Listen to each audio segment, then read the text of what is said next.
Watchdog report says police did not clear protesters to make way for the Trump photo op.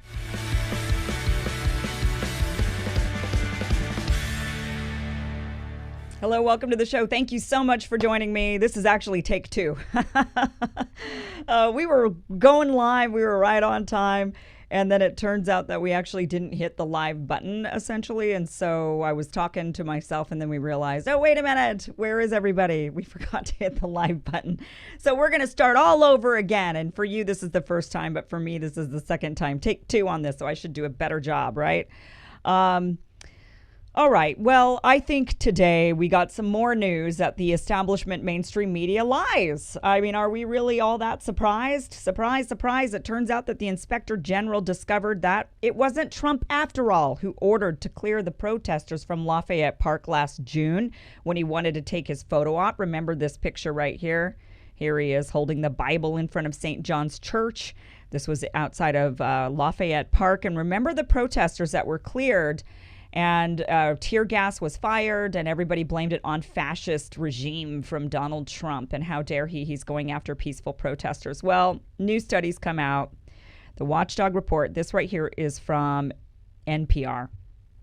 Watchdog report says police did not clear protesters to make way for the Trump photo op. In fact, it says the U.S. Park Police did not clear protesters from a park outside the White House so that Donald Trump could take a photo op at a nearby church. An Interior Department Inspector General's report found, quote, the evidence established that relevant USPP officials had made those decisions and had begun implementing the operational plan several hours before they knew of a potential presidential visit to the park, which occurred later that day.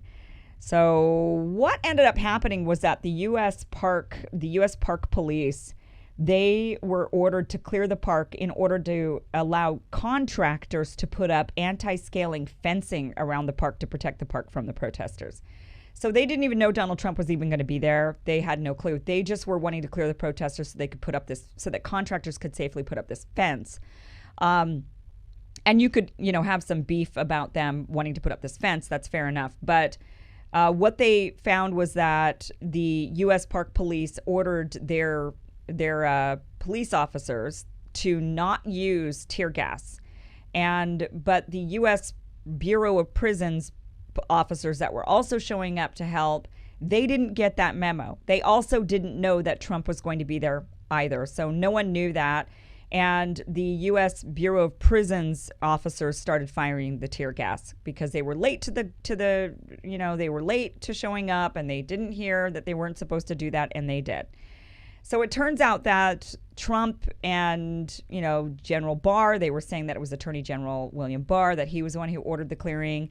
None of that actually happened, and that's what this report is showing. So once again, it was 4 years of the media fear-mongering us because they make money off of fear. That's all they care about. They don't actually care about what's happening in Washington. They're all one and the same. Left, right, Fox, CNN, they're all showing up to the same parties. They're all eating the same caviar, and they're all making the same amounts of money from the same advertisers. And they're all in the same game, and that is ratings. And they need those ratings in order to pay their big bills.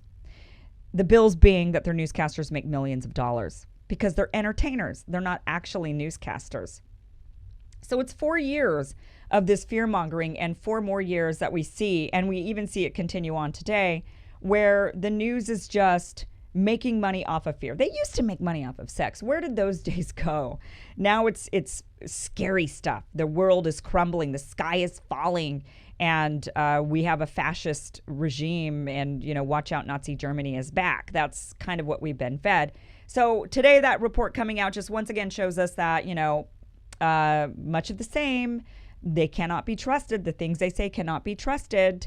Speaking of things that cannot be trusted, 1 year ago, actually a little more than a year ago, it was March of 2020. I did a video. I've talked about this again recently, but the video I did was on China, Russia, and Iran blaming the United States for, or at least saying, you guys are blaming us. China was saying, you guys are saying that there was a lab leak coming from us, but we think maybe it potentially could come from you.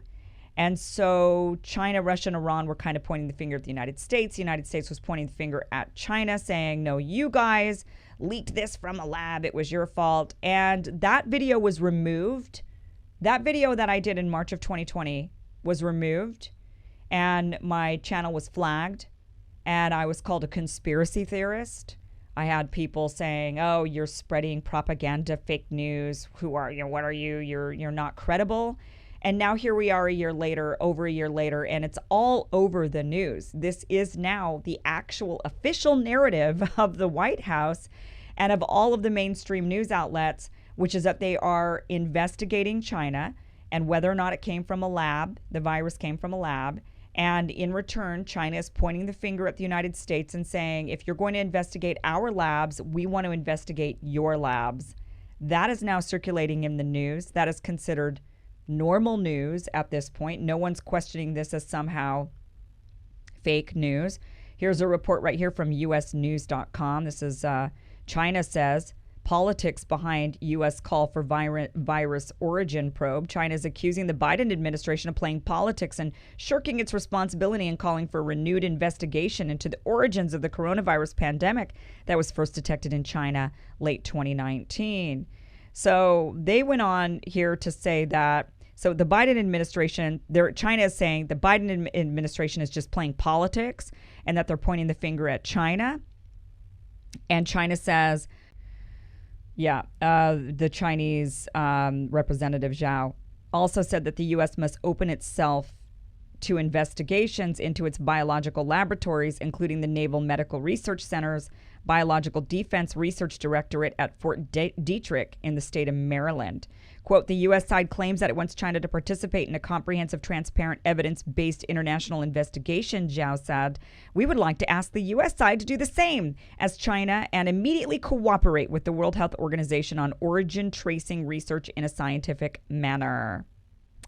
So there you go. You know, that was just another failure, I think, on the mainstream media's part. And really, it just came down to, it was March of 2020. Trump was the one saying that he thought it was coming from China.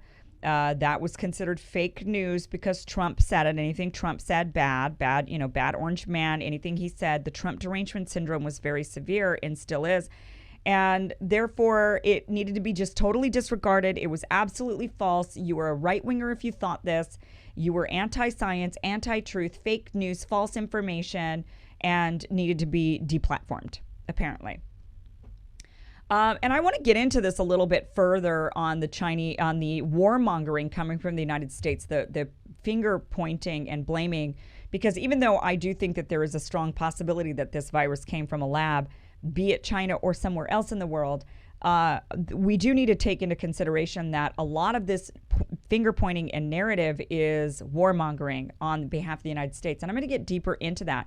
But first, I want to tell you about a video that I made today and that I have posted exclusively on Locals and Rockfin only. And I'm going to be doing a lot more of this. You can go to my Locals community and see the video there, or you could go to Rockfin and you can see the video there. Either place, the links are down below if you're watching on YouTube. If you're on Rockfin, you're already there. You can watch this video. The rest of you, please go to my Locals. There you can watch the video. Also, consider becoming a supporter by joining my Locals community. Some of the videos that I will be posting in the near future will be supporter only. They'll be for those that are, the premium members of Rockfin who pay their $10 a month to Rockfin. They get access to all of the creators on Rockfin. We do split that $10. It converts into crypto, which sometimes is good, sometimes it's bad. And so, we each get a little bit of that. And then on Locals, if you want to support the channel even more and my efforts even more, it is $5 a month. The vast majority of that goes to me. And that is where I post a lot of behind the scenes content, Casual Kim content, and these exclusive videos. And I'm going to be doing more of these because after last week's scare, when YouTube gave a strike to the channel and told me that I was going to be unable to post, live stream, or upload anything for a week, and that if I did it again, it would be 2 weeks, and if I did it again, I would be fully deplatformed. That scare has unfortunately pushed me to where it is very, very clear that there's just a lot of content I'm not allowed to post, and I'm just not willing to risk it. So that content is being moved now to platforms where I feel a lot safer. And in some cases, I feel a lot safer even behind a paywall, because that means advertisers can't, get upset about it, or people that don't support and they're just kind of out there moseying around. They just see stuff. They freak out. So there's going to be more and more content posted on Locals and Rockfin, and some of it will be free for you. You could just follow either of those places and you can get a lot of that free content. Or if you want to be a premium subscriber to Rockfin or supporter on Locals, then you will get some of that exclusive content that I will be posting there as well. But most anything that is going to be related to the pandemic, minus some of the stuff like what I'm going to be talking about tonight, which has to do with foreign policy and warmongering, most of that is going to be posted elsewhere. I just can't risk it. And that is just one of the topics that is now being censored by YouTube. There are a number of other topics that are also censored. And when I start to feel like that topic is being censored, I'm moving the content to another platform. That's the unfortunate world we're living in. I know that there are creators who do still talk about the variety of different things that I do not feel like I can talk about on YouTube.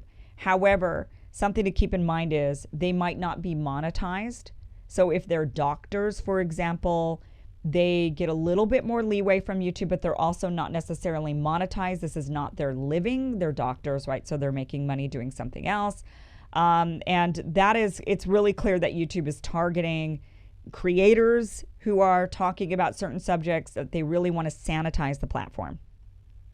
So, and I guess it's their platform. They can do what they want, I suppose, but that is just pushing a lot of us into other places. So the link is down below for you to check out that video that I made today, and it's about 15 minutes long. A lot of really good information there. Go ahead and post up the Rockfin one again so people can see the title of the video.